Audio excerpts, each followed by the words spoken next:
You had it all planned out. The conversation was supposed to go one way, and the relationship was meant to look perfect. You held a clear picture in your head of your job, your body, and your year, expecting reality to match that vision. But it didn't. Somewhere in that gap between your expectations and what actually happened, something inside you broke just a little. Maybe it was small, like a partner forgetting something that mattered, and instead of just feeling sad, you felt deeply betrayed. Maybe it was bigger.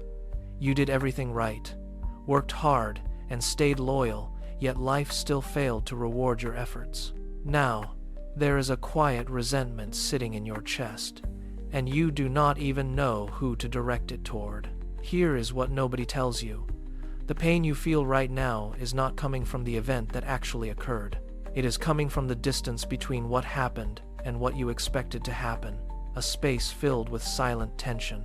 Think about the last time you were genuinely upset, not just annoyed, but actually hurt. Underneath it, there was a silent contract. We carry these invisible shoulds everywhere. They should have called. This should have worked out. I should be further along by now.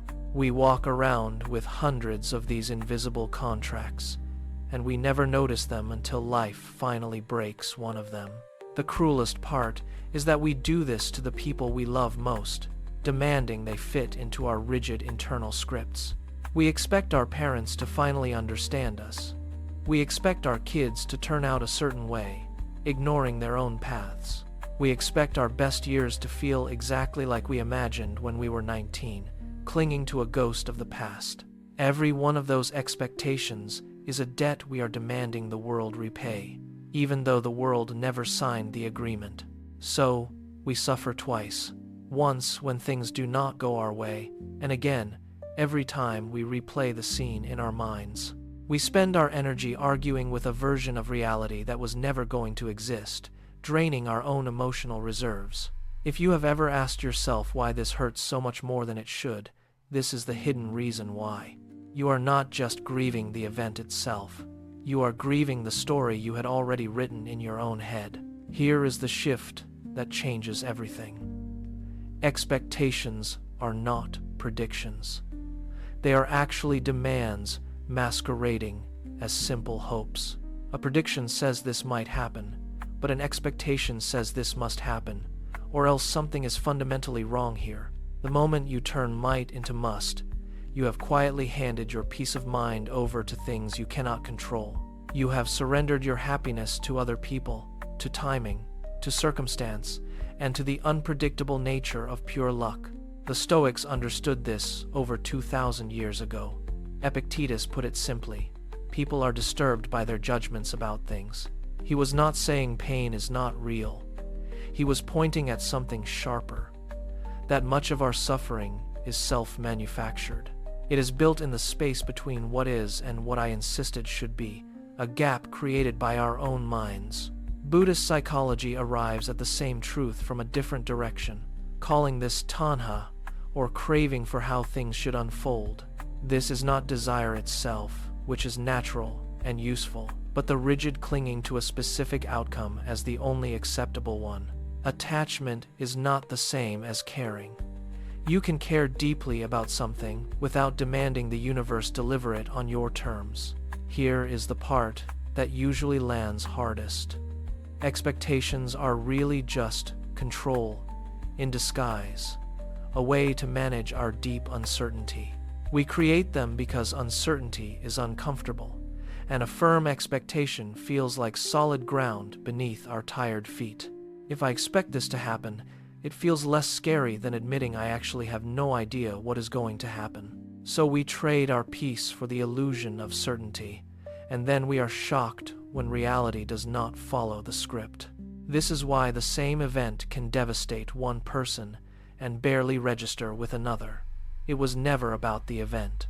It is about how tightly each person was gripping their expectation of it, holding on until their knuckles turned white.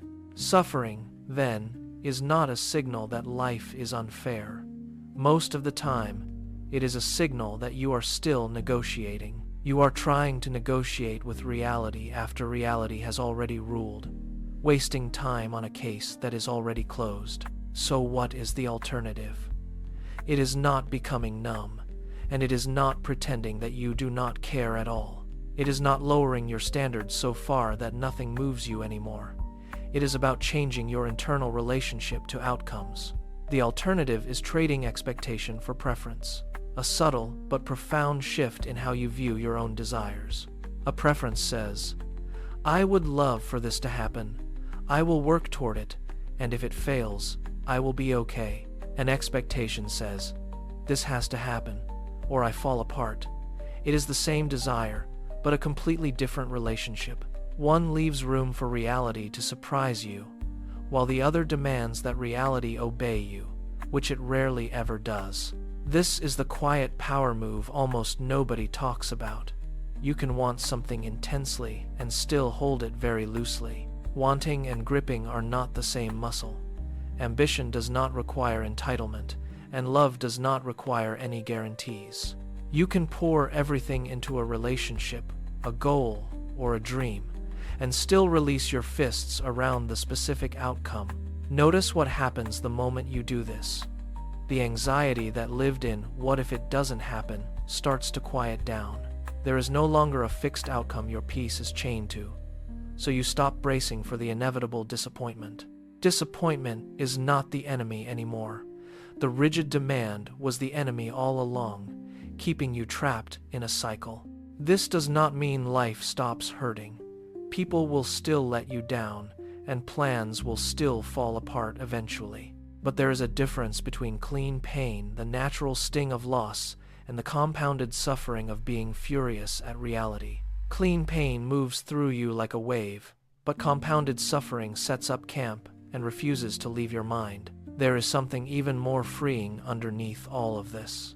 When you stop expecting people to be a certain way, you see them. You stop seeing the version you needed them to be and start seeing the real one. That is not settling, that is clarity. Clarity is a much sturdier place to build a life from than expectation ever was, providing a foundation that actually lasts. This is the shift from demanding life go your way to meeting life exactly where it is, awake and fully engaged. You are still striving, but you are no longer at war with what you cannot control, finding peace in the present. So catch the should. Every time you feel a flash of frustration, pause and ask what you were expecting that reality missed. Rewrite it as a preference. Separate your effort from your entitlement. And when disappointment comes, let it be clean and honest. The version of you who wants deeply but grips lightly is the one who finally gets to be at peace, starting now. The path to inner peace begins by shifting our rigid expectations into flexible preferences, allowing us to care deeply without demanding the universe obey our terms. We often mistake our desires for requirements, creating a mental blueprint that reality is forced to follow, which inevitably leads to a sense of betrayal. We must recognize that expectations are often just fragile attempts to mask the deep discomfort of uncertainty, providing a false sense of security in an unpredictable world. When we cling to these invisible contracts, we are essentially gambling our emotional stability on outcomes that remain entirely outside of our personal control. By learning to hold our desires lightly, we treat them as meaningful goals rather than entitlements, which fundamentally changes how we react when things do not go right. This shift does not require us to become numb or stop striving for success. Instead, it invites us to meet life exactly where it is, right now. We can learn to separate our genuine effort from the desperate demand for a specific outcome, focusing on the process rather than just the final result we desire. Think of it as a muscle. You can exert maximum effort toward your dreams while simultaneously relaxing your grip on exactly how those dreams manifest. By catching our shoulds in real time, we can rewrite them as preferences, allowing ourselves to experience clean pain without the secondary layer of frustration and resentment. When you pause to name the expectation, you strip away its power, transforming a crushing demand into a simple, manageable human preference. This practice of loosening our grip enables us to see the world with greater clarity, building a life that is grounded in our own internal stability instead. It is a quiet power move that allows you to remain fully engaged with your goals without being held hostage by the fear of failure. You can pour your heart into a relationship or a career path, yet still accept that the universe has its own timeline and its own rhythm. Notice the immediate relief that follows when you stop chaining your peace of mind to a fixed outcome that you cannot guarantee. You stop bracing for impact because you realize that the enemy was never the disappointment itself, but the rigid demand that things had to be perfect. This doesn't mean life stops hurting. People will still let you down, and plans will still fall apart despite your very best intentions. However, there is a profound difference between clean pain, which is the natural sting of life, and the compounded suffering of fighting reality. Clean pain is like a wave that washes over you and eventually recedes, whereas compounded suffering is a storm you invite to stay indefinitely. When you stop expecting people to be a certain way, you finally start seeing them as they actually are, rather than the version you needed. This is not settling for less. It is the ultimate form of clarity, allowing you to build a life on the bedrock of truth. The shift from demanding life go your way to meeting life where it is requires constant vigilance and a willingness to be honest with yourself. It is a practice of being awake and engaged, striving for what matters while letting go of the war against what you cannot control. Start today by catching the should in your internal monologue, that tiny voice that insists the world must conform to your specific vision. For the next week, every time you feel that flash of frustration, pause and ask yourself what expectation reality failed to deliver on. Just naming the expectation takes away half its power, because you cannot loosen a grip you do not realize you are currently holding. Rewrite your internal narrative as a preference, speaking it aloud if necessary to feel the difference it makes in your physical tension. Instead of thinking he should have texted back, try saying you would like him to, but accept that this is where things stand. Feel the immediate shift in your body as you release the demand, moving from a state of contraction to a state of openness. Separate your effort from your entitlement, continuing to show up fully for your goals while detaching from the need for a specific receipt. You can work hard and stay committed to excellence without needing the universe to guarantee a specific return on your personal investment. When disappointment inevitably arrives, let it be clean, feeling it and letting it move through you rather than adding a second layer of anger. Resist the urge to argue with reality. One layer of pain is honest, but 2 layers is a choice you no longer have to make. Expectations will always try to sneak back into your mind, as that is a fundamental part of the human experience and our desire for order. The goal is not to eliminate them perfectly, but to notice them faster and hold them with a lighter touch every single time they appear. The version of you who wants deeply but grips lightly is the version who finally gets to be at peace, starting right here and now. Peace is not a destination you reach when life finally cooperates. It is a state of being you cultivate by changing your relationship to reality. Every time you choose preference over demand, you are reclaiming your power from the external world and placing it back into your own hands. This is a lifelong practice, a constant recalibration of your desires and your attachments as you navigate the complexities of your daily life. You are learning to dance with the uncertainty of existence rather than trying to force it into a static, unchanging, and impossible mold. As you continue this journey, you will find that your relationships become deeper and more authentic because you are no longer projecting needs onto others. You will find that your work becomes more creative and less stressful because you are no longer paralyzed by the fear of a specific outcome. You will discover that your own resilience grows, not because life becomes easier, but because you have stopped fighting the nature of things. It is a quiet revolution, happening entirely within the space between your thoughts and your reactions to the world around you. Remember that wanting and gripping are 2 entirely different muscles, and you have the agency to train yourself to use them differently. Ambition does not require entitlement, and love does not require guarantees.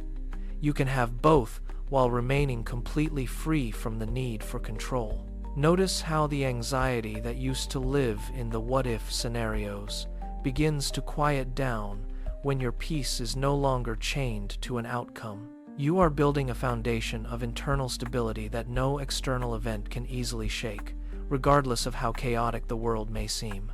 This is the essence of wisdom, knowing the difference between what you can influence and what you must simply accept as it is. By letting go of the script you wrote in your head, you finally open your eyes to the beauty of the story actually unfolding. It is a brave act to live without the crutch of certainty, but it is the only way to live a life that is truly your own. Every moment is an opportunity to practice this shift, to breathe through the frustration and choose a more flexible way of seeing things. You are not just changing your mind, you are changing your entire way of being in the world, one preference at a time. As you let go of the need to be right about how things should go, you become more present for how things actually are. This presence is where joy lives, hidden in the small, unscripted moments that we often miss when we are too busy demanding perfection. So, keep striving, keep loving, and keep caring, but do it with an open hand and a heart that is ready for anything. The world will continue to surprise you, and now you will finally be in a position to appreciate those surprises as they come. Think more deeply about the contracts you have signed with yourself and the world, and decide which ones are worth keeping. Live more intentionally by choosing your reactions rather than letting your old habits of expectation dictate your emotional state. Repeat this process for a lifetime of growth, knowing that every small victory over your own rigidity is a step toward true freedom.